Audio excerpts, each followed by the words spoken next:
ہے اور حج کی فرضیت قرآن عظیم سے ثابت ہے۔ حج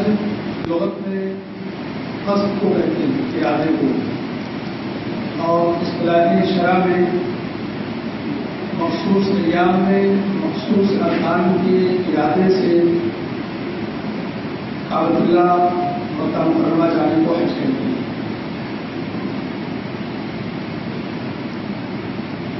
حضرت سیدنا ابراہیم خلیل اللہ علیہ السلام نے جب کعبے کی بنیاد رکھی،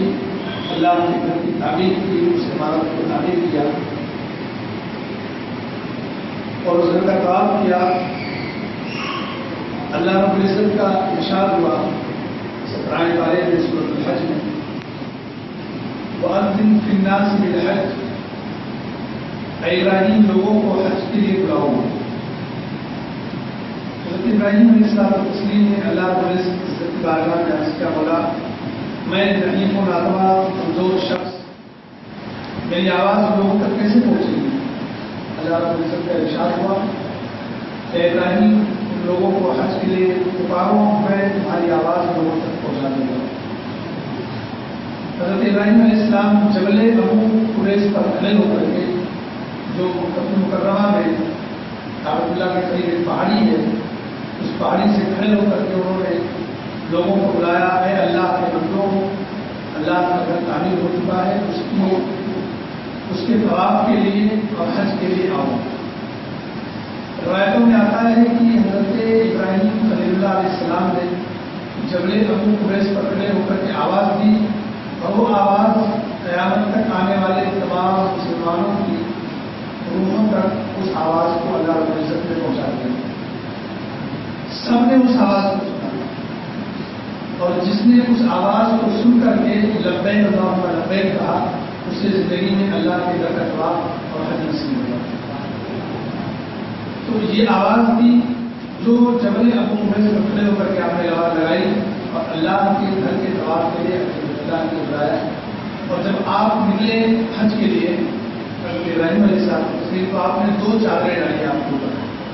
اپنے اوپر سلا ہوا کپڑا نہیں پہنا، احرام کے 2 کپڑے آپ نے پہنے، ایک اوپر اور ایک نیچے، لنگی کی شکل میں اور ایک چادر کی شکل میں۔ جو ہم احرام پہنتے ہیں وہ حضرت ابراہیم علیہ السلام کی وہ سنت ہے جو آج بھی باقی رہ گئی ہے اور رکھی گئی ہے۔ محرم حالت احرام میں جب بھی عمرے یا حج کے لیے آپ نکلتے ہیں تو آپ کو وہی 2 کپڑے جو حضرت ابراہیم نے پہنے تو وہی پہنتے ہیں، اور سلے ہوئے کپڑے آپ کو نہیں پہنتے۔ حج کے ارکان ہیں، مختصر سے وقت میں پورے ارکان کو بھی بیان نہیں کیا جا سکتا ہے۔ حضور نبی کریم صلی اللہ علیہ وسلم کی امت کے لیے بھی یہ حج کا باقی رکھا ہے۔ قرآن میں آیت کریمہ نازل ہوئی، کئی ایک آیتیں ہیں حج کے تعلق سے اور اس کے احکام کے تعلق سے۔ حضور نبی کریم صلی اللہ علیہ وسلم نے خود حج کا ارادہ فرمایا، اور صحابہ کرام رضوان اللہ تعالیٰ علیہم اجمعین، ازواج مطہرات، صحابیات وغیرہ کے ساتھ حضور نے حج فرمایا۔ اس وقت تک قرآن عظیم کی آخری آیت کریمہ نازل ہوئی۔ جب اذا جاء نصر اللہ والفتح یہ آیت نازل ہوئی، اللہ کی مدد آ گئی، والفتح اور مکہ فتح ہو گیا، ورأیت الناس یدخلون فی دین اللہ افواجا، دیکھ رہے ہو لوگوں کو اللہ کے دین میں داخل ہو رہے ہیں، افواجا بہت درپور، فسبح بحمد ربک واستغفر، تو اپنے رب کی حمد بیان کیجیے، پاکی بیان کیجیے، واستغفر اور استغفار کیجیے، انہ کان توابا، اللہ تعالیٰ توبہ قبول فرمانے والا ہے۔ جب یہ آیت نازل ہوئی، حضور نبی کریم صلی اللہ علیہ وسلم نے حج کا ارادہ فرمایا، تمام صحابہ کرام کو ساتھ میں لے کر حضور نے حج کا ارادہ فرمایا۔ جو لوگ موجود نہیں تھے حضور نے حکم فرمایا کہ انہیں بلا لیا جائے، جیسے حضرت علی جو یمن میں مقیم تھے، اس وقت حضور نے انہیں بلانے کا حکم دیا، اور حضرت علی کو بھی ساتھ لیا، تمام کو ساتھ لے کر کے آپ کی ازواج مطہرات تھی، ان تمام ازواج مطہرات کو بھی ساتھ دیا گیا، یہاں تک کہ خاتون جنت حضرت فاطمہ الزہرا رضی اللہ تعالیٰ عنہا وہ بھی آپ کے ساتھ ہیں۔ سب کو لے کر کے 25 ذی القعدہ کو جمعہ کا دن پڑ رہا تھا، حضور نے جمعہ کا اعلان کیا، اور پہلے جمعہ میں کل ہم لوگ حج کے لیے نکلے تھے، اور 26 ذی القعدہ کو حضور نبی کریم صلی اللہ علیہ وسلم نے نورانی عقیدے کی شکل میں صحابہ کرام کو لے کر کے حج کے لیے نکلے. مکے سے تقریباً 6 میل دور ایک مقام ہے جو میر علی کے نام سے بھی جانا جاتا ہے, ذوالحلیفہ کے نام سے بھی جانا جاتا ہے, جو اہل مدینہ کے لیے میقات ہے, یعنی اس جگہ سے بغیر احرام کے آگے نہیں بڑھ سکتے.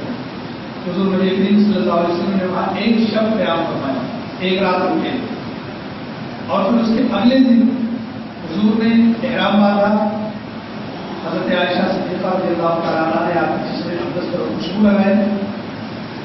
اور احرام باندھنے کے بعد روزانہ آپ نے عورتوں کے بعد نقل ادا کی, اور بلند آواز سے حضور نبی کریم صلی اللہ علیہ وسلم نے تلبیہ ارشاد فرمایا. تلبیہ کیا ہے؟ لبیک اللہم لبیک لا شریک لک لبیک ان الحمد والنعمت لک والملک. یہ وہ کلمہ ہے جو ہم مسلمان کو یاد کرنا چاہیے جب بھی اس کے نصیب میں بلاوا آئے گا اور حج کا یا عمرے کا مقدس سفر ہوگا تو اس تلبیہ کو پڑھنا ہوگا, لہٰذا اسے یاد رکھنا چاہیے. حضور نے بلند آواز سے پڑھا تو تمام صحابہ نے ساتھ میں پڑھا, اور ایک فضا ہوئی زمین سے آسمان تک, ایسا لگتا تھا کہ آواز, اور اس آواز میں ایسا محسوس ہوتا تھا کہ فرشتوں کی آواز بھی سما گئی. تو سب نے بلند آواز سے تلبیہ کہا, اور اس کے بعد یہ قافلہ چل گیا. 4 ذی الحجہ کو حضور نبی کریم صلی اللہ علیہ وسلم مکہ مکرمہ میں داخل ہوئے. دور سے مکے کے محلات, مکے کی عمارتیں نظر آنے لگی. حضور نبی کریم صلی اللہ علیہ وسلم جب مکے میں داخل ہوئے, آپ نے کچھ دعائیں پڑھی, اور پھر اس کے بعد جب بہت قریب پہنچ گئے جہاں سے اللہ کا گھر نظر آنے لگا, کعبۃ اللہ حضور نے رک کر کے دعا فرمایا. آپ نے سنا ہوگا کہ جب حاجی مکہ المکرمہ میں داخل ہوتا ہے اور اس کی پہلی نظر کعبے پر پڑتی ہے تو وہ جو دعا مانگتا ہے اللہ تعالیٰ اس کی دعا کو پوری فرماتا ہے. حضور نے دعا کی, ساتھ میں صحابہ نے بھی رک کر کے دعا کی, کچھ دعائیں پڑھی, اور اس کے بعد حرم مقدس میں داخل ہوئے, اللہ کے گھر کا طواف کیا, 7 پھیرے لگائے. ہر پھیرے میں حضور نبی کریم صلی اللہ علیہ وسلم نے حجر اسود کو بوسہ دیا. اور اسی سال جب آیت نازل ہوئی, اسی سال سے مشرکین مکہ کو, جو مشرکین بھی کعبے کا طواف کرتے تھے, انہیں منع کر دیا گیا اور کعبے کے طواف سے روک دیا گیا. انما المشرکون نجس فلا يقربوا المسجد الحرام بعد عامهم هذا. حضرت علی کرم اللہ وجہہ نے کھڑے ہو کر کے آیت کریمہ تلاوت کی اور کہا اس سال کے بعد, آج کے بعد مشرکین کو کعبے کے اندر یہ آنے کی اجازت نہیں ہوگی. فلا يقربوا المسجد الحرام بعد عامهم هذا. کعبے کے قریب بھی نہیں آ سکتے, اور مشرکوں کو ہمیشہ ہمیشہ کے لیے وہاں سے دور کر دیا گیا اور کعبۃ اللہ سے روک دیا گیا. حضور نے طواف بھی کیا, چاہے زمزم میں جا کر کے آپ نے زمزم کا پانی بھی کیا, اور پھر مقام ابراہیم جس پتھر پر کھڑے ہو کر کے حضرت ابراہیم خلیل اللہ علیہ السلام نے کعبے کی عمارت تعمیر کی تھی, اس مقام پر کھڑے ہو کر کے حضور نے 2 رکعت نماز کی ادا کی. اور وہاں جب آپ پہنچے تو کہتے وقت مقام ابراہیم صلی مقام ابراہیم کو اپنی جائے نماز بناؤ, اس جگہ پر نماز پڑھو جو قرآن کہتا ہے. اسی آیت کو حضور نبی کریم صلی اللہ علیہ وسلم جب اس مقام پر پہنچے تو آپ نے تلاوت کروائی. اس کے بعد پھر صفا مروہ کی صحیح آپ نے کی, اور صفا مروہ کی صحیح کے درمیان جب آپ صفا پر پہنچتے تھے تو وہاں سے کعبۃ اللہ نظر آتا تھا, مروہ پر پہنچتے تو وہاں سے بھی کعبۃ اللہ نظر آتا. حضور نبی کریم صلی اللہ علیہ وسلم کلمہ پڑھتے رہتے تھے, لا الہ الا اللہ وحدہ لا شریک لہ لہ الملک ولہ الحمد یحیی ویمیت وہو حی لا یموت بیدہ الخیر وہو علی کل شیء قدیر. یہ کلمہ حضور نبی کریم صلی اللہ علیہ وسلم پڑھتے رہتے. اس طرح آپ نے مکمل کیا, اور پھر اس کے بعد 8 ذی الحجہ کو حضور نبی کریم صلی اللہ علیہ وسلم پہنچ گئے وادی مینا. وہاں سے حج کے ارکان شروع ہوئے. وہاں 5 وقت آپ نے نماز پڑھی, ظہر, عصر, مغرب, عشاء اور فجر. نماز فجر پڑھ کر کے 9 ذی الحجہ کو حضور نبی کریم صلی اللہ علیہ وسلم نے تمام لوگوں کو ساتھ لے کر کے عرفات کے لیے روانہ ہو گئے. وہاں آپ نے وقوف کیا, قیام کیا, وادی نمرہ میں آپ داخل ہوئے جہاں پر آپ مسجد نمرہ بنی ہوئی ہے.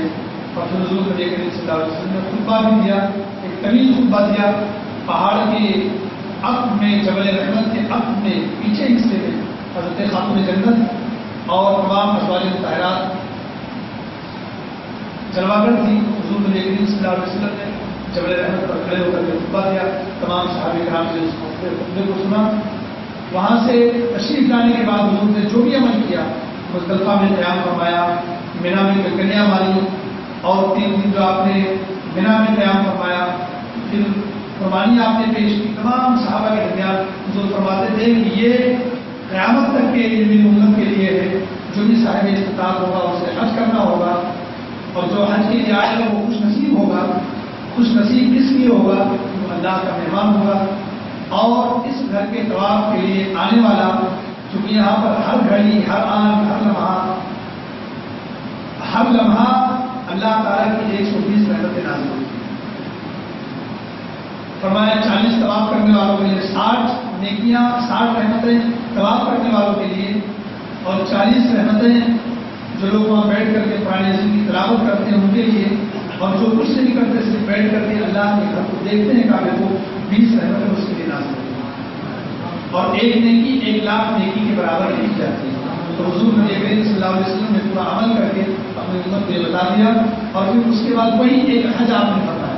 اس کے بعد آپ کا وصال ہو گیا، اور یہ حج قائم و دائم رہا قیامت تک کے صاحب استطاعت لوگوں کے لیے، ہر شخص پر جو صاحب استطاعت ہو اسے حج کرنا ہے۔ حضور نبی کریم صلی اللہ علیہ وسلم نے اپنی زندگی میں 4 عمرے فرمائے، اور آپ نے 1 حج فرمایا، اور اتنی وسعت بیان کی۔ حضور حضرت ابو ہریرہ رضی اللہ تعالیٰ عنہ نے فرمایا، روایت کرتے ہیں کہ میں نے ابو قاسم صلی اللہ علیہ وسلم کو فرماتے سنا، وہ خانہ کعبہ کے فضل سے آیا اور اونٹ پر سوار ہوا، جو قدم اٹھاتا اور رکھتا ہے اللہ تعالیٰ اس کے بدلے اس کے لیے نیکی لکھتا ہے اور خطا کو مٹا دیتا ہے، اور اس کے درجات کو بلند فرماتا ہے، یہاں تک کہ جب کعبہ معظمہ کے پاس پہنچ گیا، طواف کیا، صفا اور مروہ کے درمیان صحیح کی، پھر سر اٹھایا یا بال کٹوائے تو گناہوں سے ایسے نکل گیا جیسے اس دن کی ماں کے پیٹ سے پیدا ہوا۔ یعنی اللہ تعالیٰ جس کے حق کو قبول کر لیتا ہے وہ ایسے ہی ہو جاتا ہے جیسے وہ آج ہی ماں کے پیٹ سے پیدا ہوا، یعنی گناہوں سے پاک اور صاف ہوتا ہے۔ اور اسی کے لیے عبداللہ بن عمر رضی اللہ تعالیٰ عنہ سے روایت کرتے ہیں کہ رسول اللہ صلی اللہ علیہ وسلم فرماتے ہیں جو مکہ سے پیدل حج کو جائے یہاں تک کہ مکہ واپس آئے، اس کے لیے ہر قدم پر 700 نیکیاں حرم شریف کی نیکیوں کے مثل لکھی جائے، یعنی 700 نیکی، اور ایک نیکی چونکہ 1 لاکھ کے برابر ہے تو 700 کو کئی لاکھ کے برابر جو ہے نیکیاں اس کے مثل میں، یعنی ایک نیکی حرم کے مثل کی نیکی کے برابر لکھی جائے، یعنی ایک نیکی 1 لاکھ کے برابر لکھی جائے، تو اسے 700 نیکیاں اس کے جس نے پیدل حج کیا۔ حرم کی نیکیوں کی مقدار ہے، فرمایا ہر نیکی لاکھ نیکی ہے، تو اس حساب سے ہر قدم پر حاجی کو جو پیدل حج کرتا ہے 700 کروڑ نیکیاں ایک قدم پر اسے ملتی ہیں۔ اللہ تعالیٰ ہم سب کو حج اللہ کے ساتھ